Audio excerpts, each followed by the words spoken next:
Hey guys, today I will be learning about the Nicene Creed as a Latter-day Saint. I put it into my journal and I'm going to write down my notes and do some study, and then I'll share my thoughts with you guys. Alright, so this is what I have come up with, and I have this little highlighting system. It's God, mention of God. I'll do red. So God, faith, Jesus Christ, the atonement, grace, his sacrifice. Also, after death, baptism, and the Holy Ghost. So the Nicene Creed talks about these things. And then over here, I got the resources and that I did for the answers for these questions. And then you see these Q5, Q3. Well, whenever I had a question, I would just write the Q3 or whatever, and then just put it here, and then have the question to go along with it. So as you can see, I have like 11 questions, and then I've only done half because studying is a lot, and I gotta read other things, but this is what I have today. So I'll do the next ones next time. So the first question I had was about what does co-substantial mean? Because where is it? It's over here. That Jesus Christ, the only begotten Son of God, was born of the Father before all ages. God is God, light from light, true God from true God, begotten, not made, co-substantial with the Father.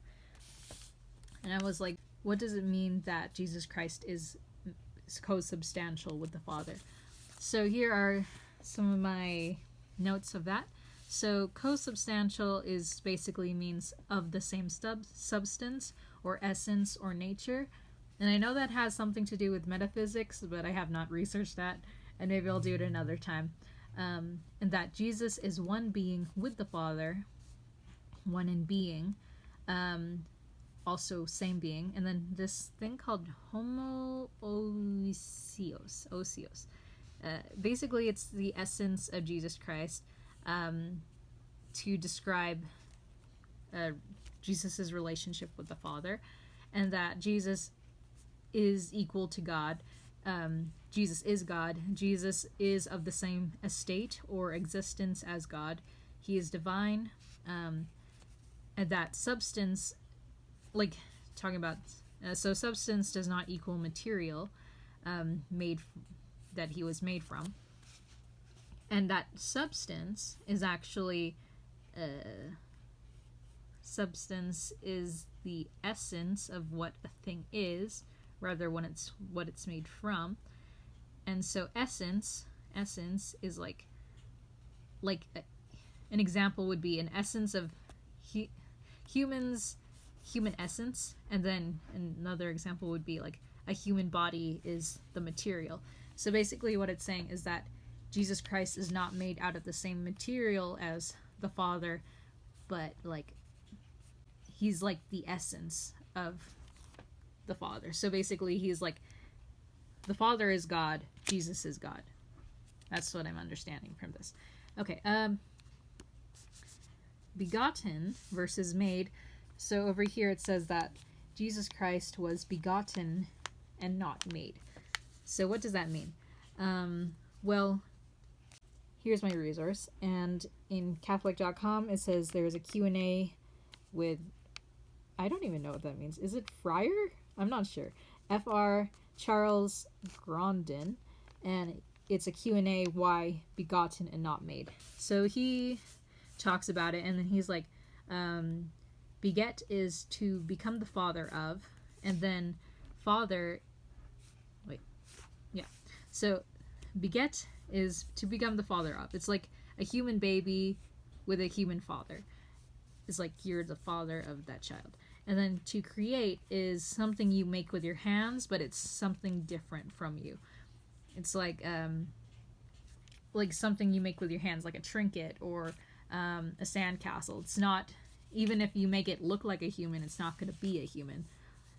So create is making something different, of a different kind than yourself, of yourself.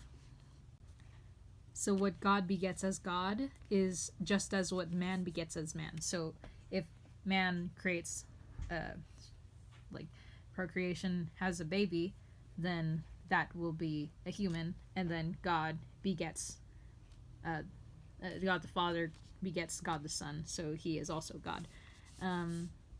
Yeah.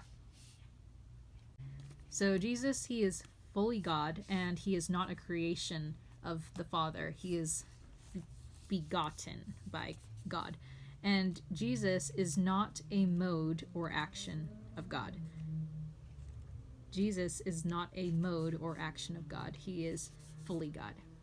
Okay, the third question is, so in the Nicene Creed, it talks about, I believe in one holy Catholic and Apostolic Church. And so I was wondering why Catholics, I was wondering why Catholics are named Catholics and why it was called the Catholic Church. Well, apparently, Catholic is kind of a Greek word, maybe, correct me if I'm wrong, and that it means universal, worldwide, or all-inclusive. That's cool.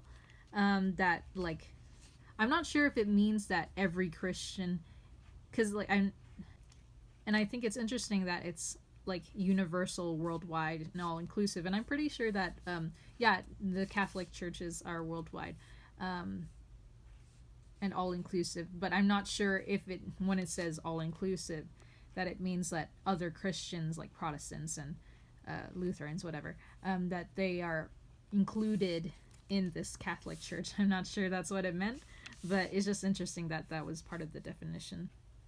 So, as a member of the Church of Jesus Christ of Latter-day Saints, I just wanted to show why our church is named the way it is. And, like, in Doctrine and Covenants, section 115, it says, and also unto my faithful servants who are of the high council of my church in Zion, for thus it shall be called, and unto all the elders and people of my church of Jesus Christ of Latter-day Saints, scattered abroad in all the world. For thus shall my church be called in the last days, even the Church of Jesus Christ of Latter-day Saints. So it's interesting, like, because our church was literally named by the Lord names his church. So, yeah, that's cool. Now, go back. Okay, so going back to the Nicene Creed, question number 4 is why do Catholics believe in the Nicene Creed? And, well, here is my resource. Paul Sens, Catholic.com, the how and why of the Nicene Creed. So he talks about how understanding of the Trinity developed and was articulated to identify the heart of the Christian faith, to express belief in certain teachings that were controversial or disputed on one time or another in the past. These creeds grew organically out of the life of the church. They are teaching tools, methods of catechesis. I don't know, how do you say that? Catechesis. Basically, it just means religious education, but I still don't know how to say that word. Okay.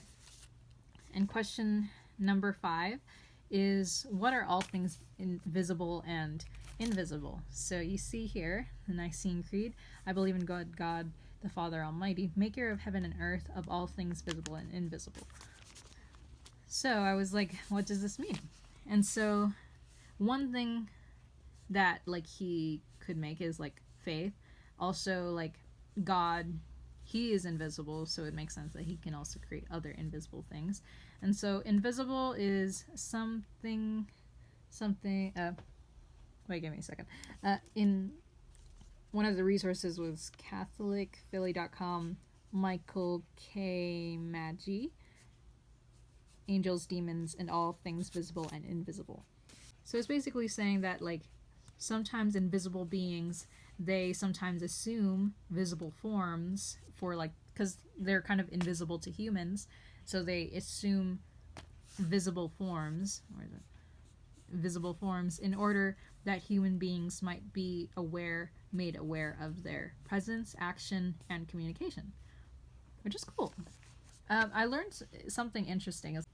Apparently, Catholics believe that everybody has a guardian angel, which is interesting. I'm not sure where that's found in the scriptures, but okay, cool.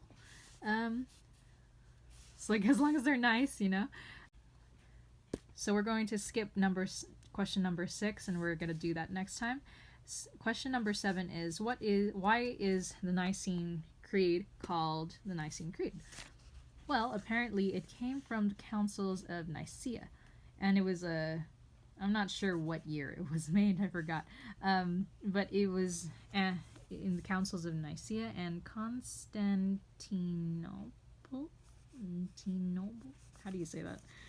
But it was done in a place in ancient Nicaea, which is now Turkey, and it was basically a council of Christian bishops, and it introduced homoousis of one substance. So it's just talking about this co-substantial thingy of one substance, where the Son is absolutely equal to the Father, and that Arianism is heresy, because this is the controversy, like, this is Arianism heresy, where Jesus Christ is not divine but created, and then that was the heresy, and so they were trying to tackle that down and like have a unified idea about who God is. So yeah, Latter-day Saint, trying to figure out more about the Nicene Creed. If you have any tips for me to answer these questions, like, what do Catholics believe about the world to come? What do Catholics believe about the resurrection of the dead? Why did, like, in our faith, Latter-day Saints, why did Jesus Christ say all their creeds were an abomination in my sight in Joseph Smith's first vision? Because I feel like it's pretty good. Like, but anyway, what does credo mean? And when do Catholics recite this creed? Like, when do they use it in their whatever they're doing? So yeah, see you next time.